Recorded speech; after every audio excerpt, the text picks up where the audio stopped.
is the Mentoring for Achievement programme? The Mentoring for Achievement programme, which is also known as MAP, is a school-based programme, so it happens in school and it happens during school time. And it mentors students who have personal characteristics like inattention, disinterest, disorganization, behavior problems that interfere with their learning, and it works with them over a 2-year period as well. And what are the goals of MAP? The goals of MAP are to improve students' attendance and punctuality as well, to improve their academic achievements in school by motivating them to change how they function in school, to motivate students to stay on in school and graduate. And research that has been carried out on the program has shown it to be effective in achieving these goals when the program is done over the two years.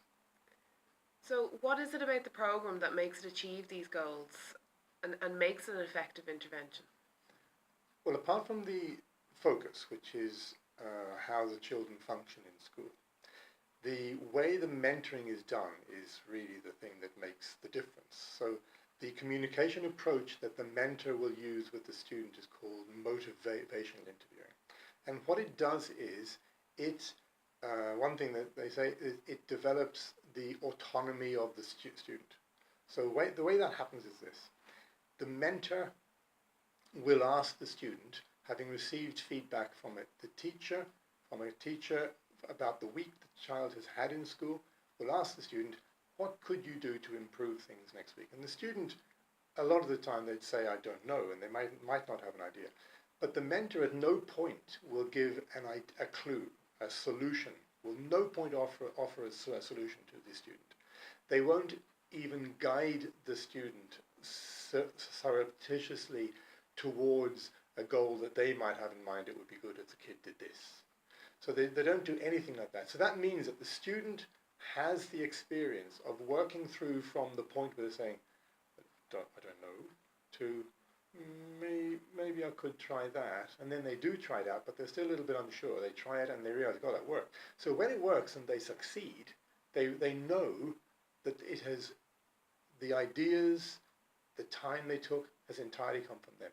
So this, over time, develops that sense of intrinsic motivation and their sense of their own competency as well. So that's a very important aspect of it.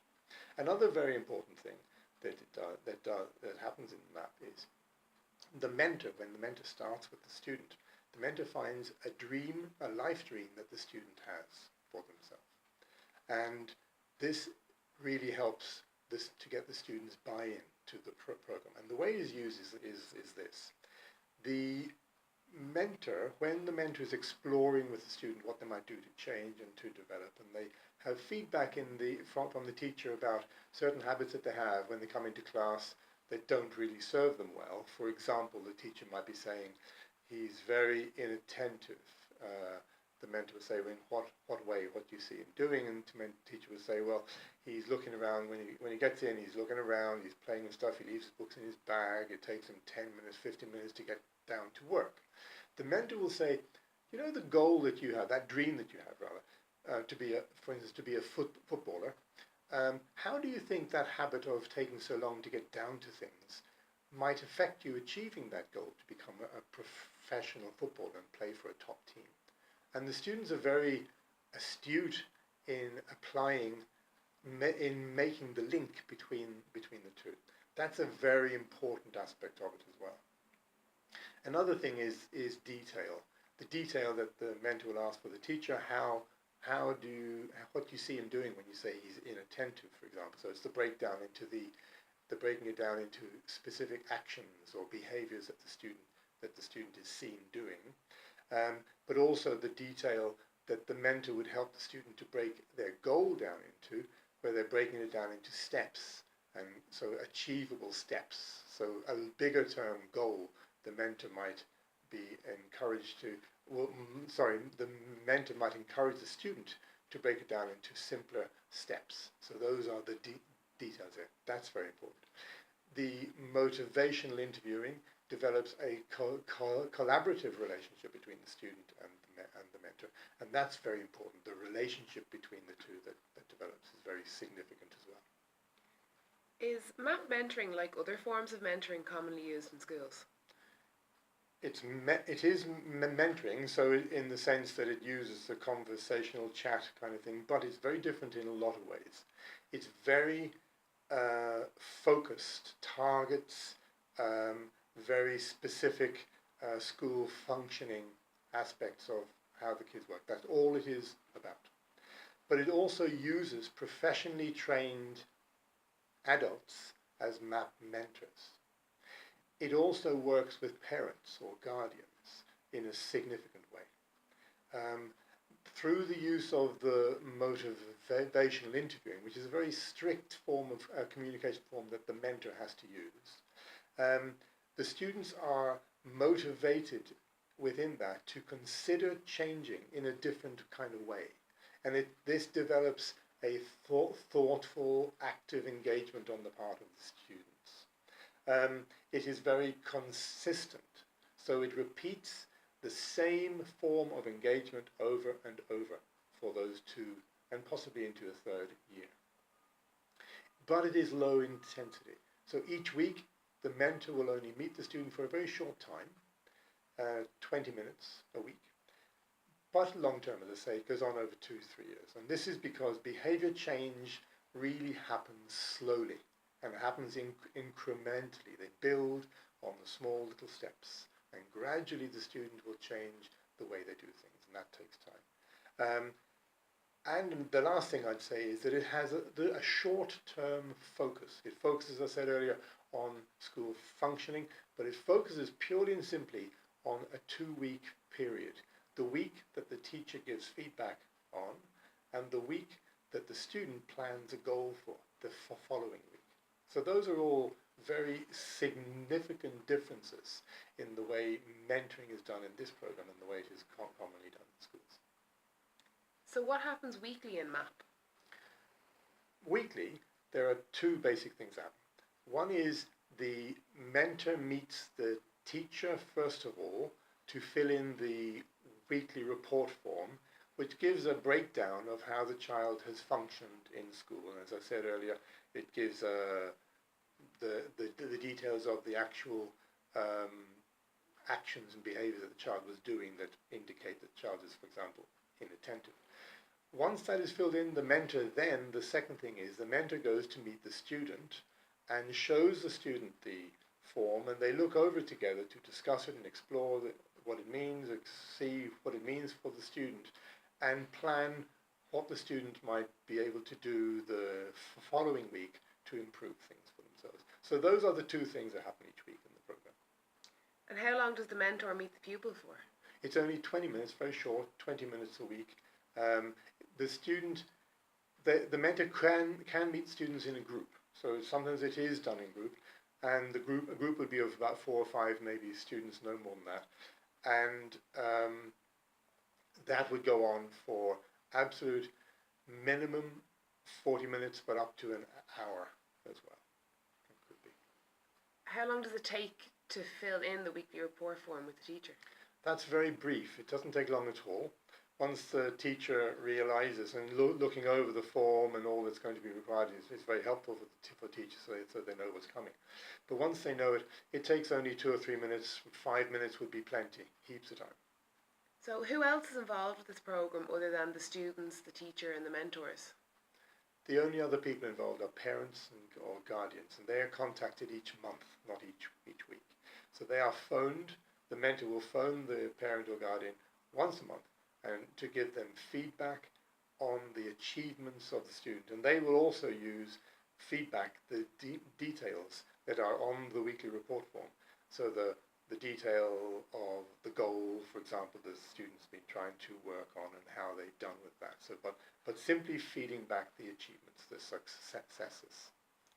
Okay, and what does the programme ask of the teacher?